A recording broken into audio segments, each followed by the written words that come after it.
તો સુરત શહેરના કેટલાક વિસ્તારમાં પણ મેઘમહેર જોવા મળી રહી છે।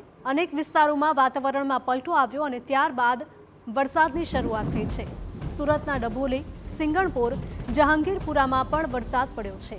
આ સાથે જ કતારગામ, અમરોલી અને અડાજણ વિસ્તારમાં વરસાદ વરસી રહ્યો છે। તો સુરત શહેરના કેટલાક વિસ્તારમાં મેઘમહેર જોવા મળી રહી છે। અનેક વિસ્તારમાં વાતાવરણમાં પલટો આવ્યા બાદ વરસાદની શરૂઆત થઈ હતી। ડભોલી, સિંગણપોર, જહાંગીરપુરામાં વરસાદી માહોલ છે, તો કતારગામ, અમરોલી અને અડાજણ વિસ્તારમાં પણ વરસાદ વરસી રહ્યો છે।